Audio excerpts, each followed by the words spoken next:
morning yun. So, natapos na natin yung isang airsoft rifle from Bulacan. So, next naman natin yung isang airsoft rifle ng client natin from Batangas. So, isa itong JG brand na airsoft rifle. Kung makikita nyo guys, medyo may kalumangan na.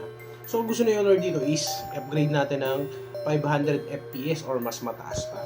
So, ang sabi ko, hindi kakayanin ng gearbox niya kasi itong mga ganitong JG is may limit lang ang FPS na kaya. At the same time, medyo may kalumaan na rin siya. So, nag-advise ako sa kanya, napapalitan na namin. Ayun, nakabuka na nga yung gearbox niya. Oh. Ayun, hindi lang masyadong kita sa video. Pero, hindi na talaga po pwede ito. So, magpapalit tayo rito, gagamit tayo rito ng ENC version 2 gearbox shell. Then, i-upgrade natin yung internal parts. Magpapalit tayo reinforced gear, piston, cylinder, nozzle, cylinder head, yun, then spring. Pati switch, magpapalit na rin tayo. So actually, halos lahat talaga papalitan natin. Ang matitira lang dito is half up chamber. So ngayon guys, simulan natin, disassemble natin siya para mapalitan na natin kagad. Pakita natin kung gaano kataas yung magiging FPS. So ito siya, start na tayo.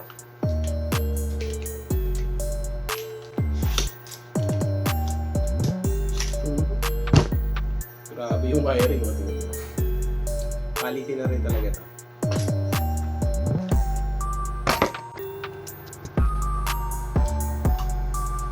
Wow! Pinalaw mo muna. Pwede pa yan. So guys, pakita ko sa inyo kung ano yung itsura ng gearbox shell eh hindi na natin po pwedeng gamitin. So, disassemble ko lang to para makita nyo ng malapitan. So, doon kasi sa ginawa natin isa, hindi pa masyadong visible sa camera pero ito tingin ko makikita nyo talaga.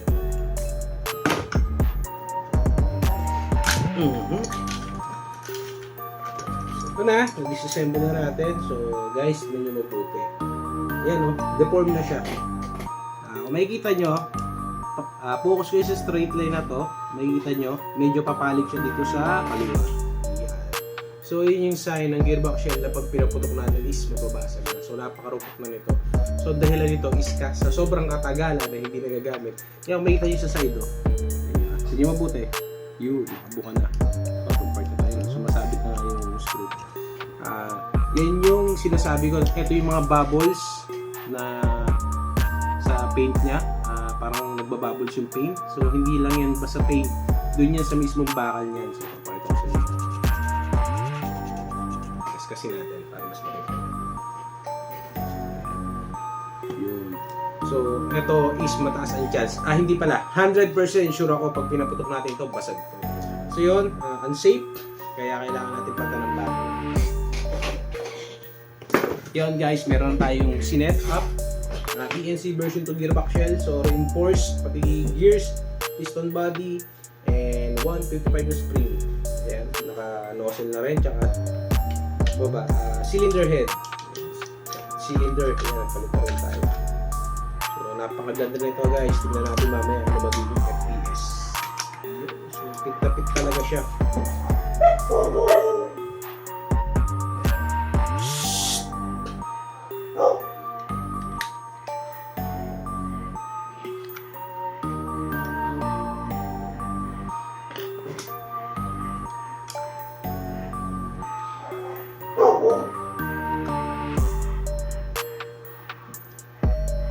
So, cut ko muna yung video, reassemble ko para mas makita natin.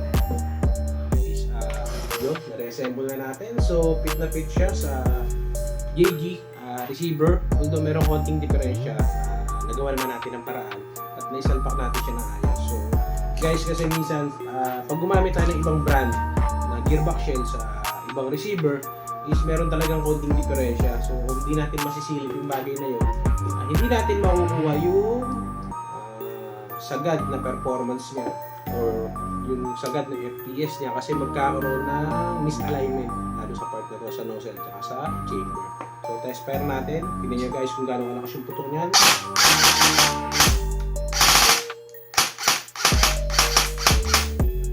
natin kung ano magiging FPS. So using na yung barrel kasi for sure matigas na rin yung half rubber nito.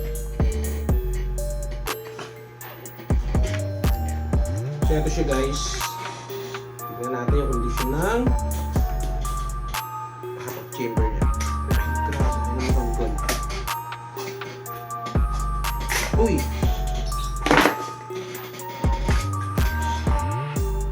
Ayun guys, hindi nga ako nagkamali. Napakatigas na niya. So magpapalit din tayo rito ng half of rubber. Disassemble ko pala muna para makita nyo rin.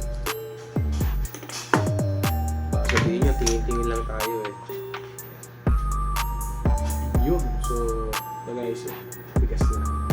Hindi na talaga siya mapindog. Papalit tayo. Deform na rin siya. Hindi kita nyo.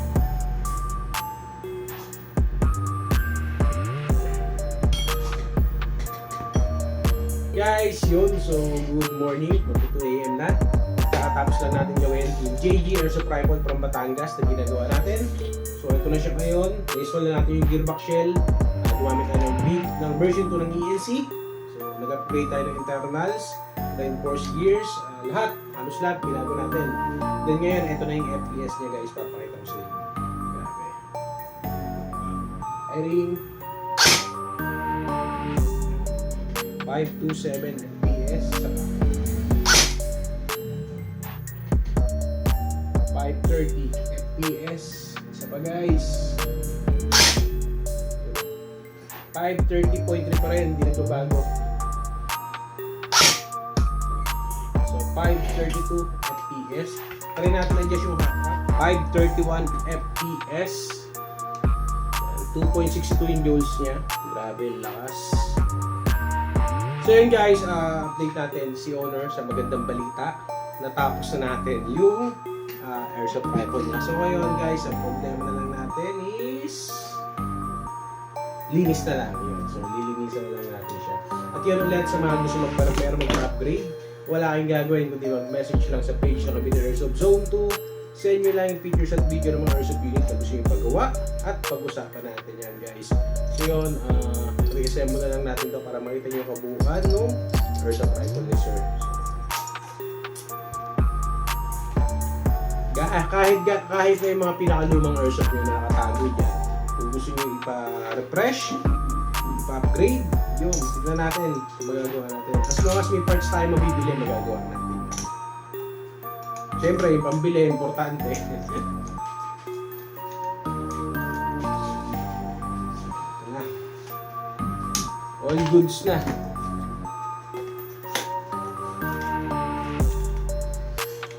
Yun.